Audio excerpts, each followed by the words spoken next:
Her shield looks so cool, Rose's little brother says when he sees Darren. I have a toy soldier with a shield just like that. Can I touch it? Can I touch it? Some other time, kid, Darren says. Then turns to Rose. Darren says, could you show me to my room? All I want right now is to lie down in a bed for a while.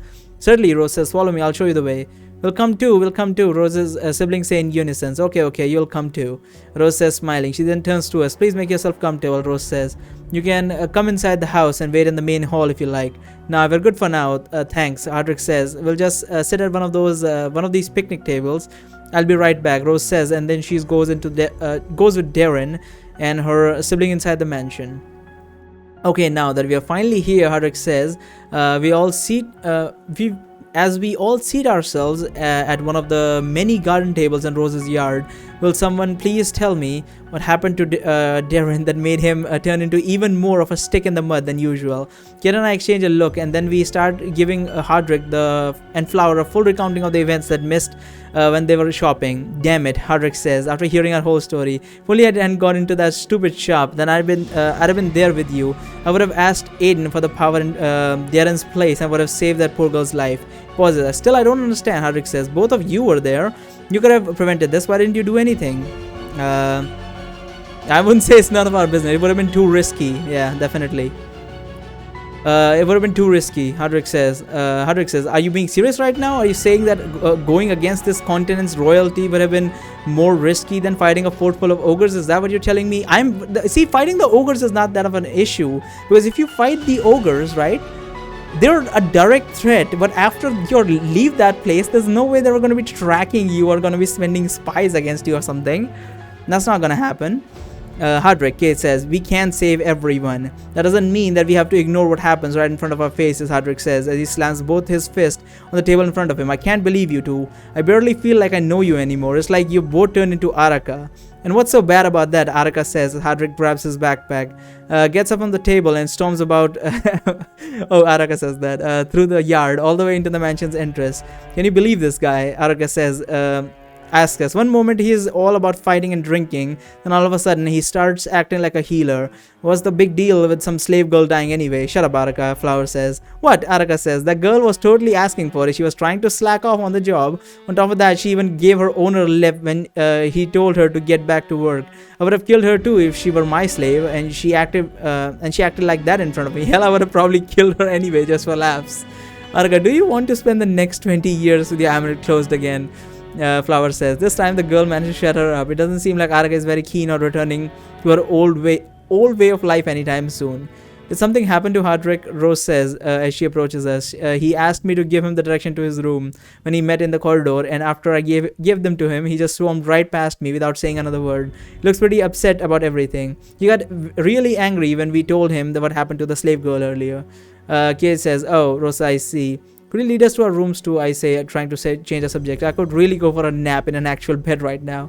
Of course, Rose says, follow me. How big is this fucking mansion? After showing us all of our rooms, Rose told us that she now needed to go visit the Sparrow District in order to bring all her collected herbs to the sick. She said that she'll most likely come back by sundown. I think I should go with her because she's gonna be trapped. Well, even if I did go with her, it's not like we could actually protect her. She said she'd most likely come back by sundown and she'd leave the house in our care until then. Since none of us were really in the mood for hanging out after all that's happened, we decided to spend the rest of the afternoon in our rooms until Rose came back.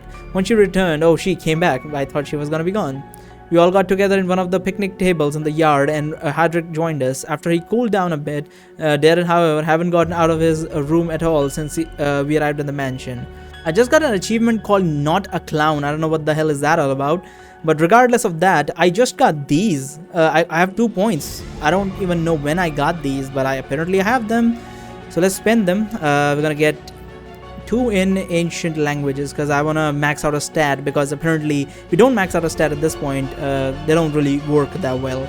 So we're gonna get some ancient language, probably a bad idea, but whatever. And I don't know why a Not a Clown achievement I got. I'm guessing something text here is going to lead to that achievement, whatever. Sorry about earlier, Hardrick says, tells me and Kate as we sit at the garden table. I overreacted. I wasn't there when everything happened, so I have no right to complain. I'm sure that you both did what you thought was best given the situation at hand. There's no need to apologize, Kate says. We were all affected by the slave's death in some way. I don't blame you for getting so obsessed. As we all sat at the table and talked, Rose's siblings also occasionally joined us when they were taking a break from running around the yard. Hey you, Rose's little brother says as he looks towards Flower. Why are you dressed like a clown? I'm not dressed like a clown, Flower says, visibly upset. Are you stupid? These clothes are the same as what I used to wear when I worked as a trapeze artist, as an acrobat back at the circus. Trapeze artist, acrobats, clown, same thing. The boy says. The Flower looks as if she's about to explode. Don't mind him, Susie tells Flower. Kevin just likes to act like a jerk sometimes. His clothes are fine, your clothes are fine, and your hair is very pretty. Thanks, I guess, Flower says, confused. I wish I had beautiful long red hair like yours. Susie says, could you please let me braid your hair for you? Pretty please? No, Flower says, shocked. She grabs her hair in her hand as if she were protecting from a dangerous predator. Okay, Susie says with a sad look on her face. What was that all about? Is something wrong with her hair? Does her power reside within the hair or some stupid shit like that? I'm not sure. But regardless, as it got close to bedtime, we each started heading towards our own room and said we'd meet up again in the morning to plan what we wanted to do next.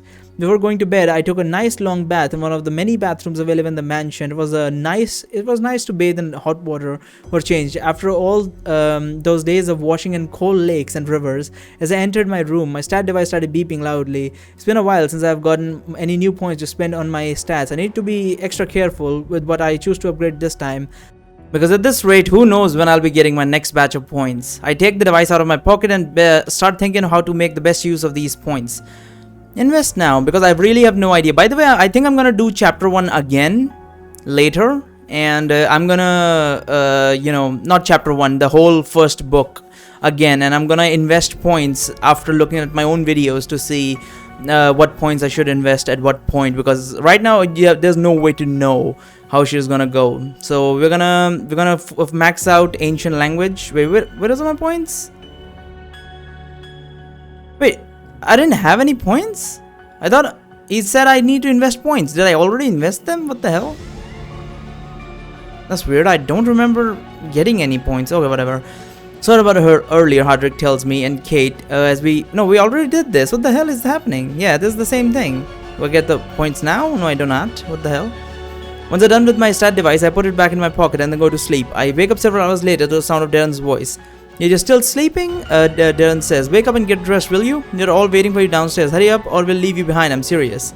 As Darren leaves, I take a look outside of my window and see the sun had only risen just about an hour ago. Everyone was already waiting outside, while Rose's siblings were running around the yard as lively as ever. Well, these guys get up early, fucking hell. I jump out of bed, get dressed, but I don't take my backpack with me. Darren probably only meant we were going to downtown to get some supplies. I take some money with me and my dagger, just in case, then I head downstairs. Where are we going? I asked Rose as we approach everyone who was waiting in the yard. We're going to a hospital from the Beggars District, Rose says. I went there yesterday after visiting the Sparrows District, and I saw a lot of wounded who weren't being treated properly due to a severe lack of qualified personnel. None of them seemed to be in critical condition, but Darren's healing spell would be a godsend to these people. At first, I only wanted to bring Darren, but Hardrick insisted that we all will go. It's safer if we all stick together, Hardrick says. Just because we're in a city, it doesn't mean that we can let our guards down. We're still in the middle of a deadly tournament after all. Okay, if everyone's ready, we should get going, Rose says. We'll be taking the shorter route this time, so be sure to stay close to me so you don't get lost. It took us less than an hour to reach the Beggars District this time around. The foul smell was still there, but somehow it didn't bother me so much anymore. Maybe I had gotten accustomed to it in the meantime. Well, the foul smell is nothing compared to the medieval fantasy where we literally went into a sewer and stayed there for quite a bit. Rose, Kate says, as we travel through the Beggars District. Are you sure it's a good idea to be seen alongside us right now? We may well have become wanted criminals in the city after yesterday's incident. You don't need to worry about me, Rose says. A few years ago, our king enacted a law that prevents his locals from being incriminated by simply associating with criminals from other continent. Since Varathian aren't prone to associating with outsiders in general, it is assumed when they do, it is because they're being held hostage. The Gnome King had enacted such laws that protect us from harm over the past few years. He is seen as a king of the people, and many look up to him because of that. Hostage, has the spell protecting you from outsiders malfunctioned before now? How does this king of the people get along with the nobles? That's a good question. Hostages, has the spell protecting you from outside malfunctioned before now? Yeah. I mean, I think the spell was never there before the tournament, so that's kind of pointless to ask the hostages one. So let's go for the how does this king of yours get along with the nobles? Not very well, Rose says. He's been trying to take away many of their unfair privileges over the years, and obviously didn't sit very well with them. However, since he is still rather new and inexperienced, the nobles have managed to keep him in check for the time being. Certainly, the king of yours is a gnome. Hadric says, did I hear that right?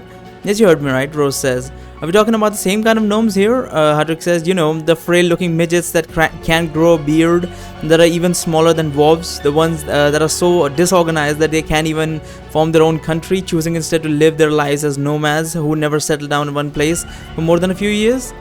They may be seen as disorganized by many people, Rose says, but no one can deny the fact that they are quite resourceful, incredibly resourceful, and that most of the great inventors of our times are of gnome origin. The king of Thelius was also a renowned inventor before he was elected as king. Elected, Kate says, shocked. You mean this is to say that the current king Thelius is not of royal blood? Yes, that is what I'm saying, Rose says. The old king of Thelius did not leave an heir, and before he died of old age, he made a public announcement saying that he wanted the next king to be elected through a vote, so that he may become a true king of the people. Naturally, the nobles did not agree with this, but they couldn't defy the king openly, so they were forced to hold the vote despite their misgivings. Since Golimec was very well known for his inventions and for his cheerful personality, he quickly became the favorite candidate and was eventually chosen by a vast majority to rule over the kingdom. This is so weird. This is the weirdest thing I've ever seen. So it's a kingship based on elections, while at the same time nobles are a thing. That is just weird. I don't mean to interrupt, Eleanor says, but is this marketplace supposed to be so deserted at this hour? I would have expected at least the merchants to be awake at this time in the morning. No, you're right, Rose says. This is strange. Usually we're about to be attacked. This is strange. Usually this place is filled with people around this time of the day. And come to think of it, most of the streets that we have passed so far have been empty as well. This smells like an ambush to me, Hadric says. Yeah, it's definitely ambush, Araka says. The two mages headed our way right now. They will appear in front of us once we pass that corner. Just as Araka finishes a sentence, the whole area around us is lit by a green bright light for a few seconds, and immediately afterward, Rose loses her conscience and falls to the ground. Darren rushes to her side in order to check her pulse. She signals to us that she is still alive. What did he do? A thumbs up? Where did that light come from? Hadric says. Did the two mages do it? It's very likely, Luna says. You may not have realized it because I'm still controlling the body, but Flower has also fainted. I can't wake her up. She looks like she is in some kind of stasis, much like the one I put her in when we were in the ogre fort. As Zeren tries to wake Rose up, the two mages that were coming our way finally make their appearance. One of them is dressed in black robes and has a snake tattoo on his bald head, while the other one is wearing green robes and a silver circlet on his head. I immediately recognize them as being the followers of the two followers of Death God, the god of fate, that tried to kill us with the Stillwater skeletons on the day that we met Hadric. So much for your stupid trap, Zack, the mage in the green robe says. We paid all that money and all we managed to do is knock out one of the members of the team who can't even put up a fight. Silence, fool, Zack says. The merchant warned us that the trap had a low chance of success against trained mages, and we didn't just get one of them, we got two. If you look closely, you can see that the little girl is actually a fusion of two souls. We managed to put the host in a dormant state while the banshee is still keeping control of the body. You, Darren shouts at the two mages. How are you still here after hurting Rose? Why didn't the tournament spell send you back? I would ask you the same thing, healer in armor, says the mage in green robes. Didn't you and one of your friends kill a local yesterday? This is what it says on this poster after all. But hold on, so I'm guessing the reason why these guys must be around when Aiden launched that huge ass spell. It was an AoE, so if they were around, maybe they will get affected by it too. He takes a rolled up poster out of his sleeve and he unfurls it in front of us so we can all see its content. On the piece of paper, we can see a poorly drawn sketches of Darren, Kate, Aiden, along with the title that says Wanted, Dead or Alive. Why did Kate come in? Darren the healer and his accomplice for the murder of Earl of Ollendor. The reward on our heads is in local currency that I'm unfamiliar with, but I'm guessing that they're probably offering a lot of money given the circumstances. We just happened to see this poster yesterday while we were looking for a few bounties to kill sometime, the mage in the green robe says, and we quickly agreed that it was no mere coincidence that the hand of fate that was guiding our actions. It wasn't fate, Zack says. It was the god of death himself who was giving us another chance to make up for our miserable failure from last week. This time, we'll make sure to send you all to your graves in the name of my god.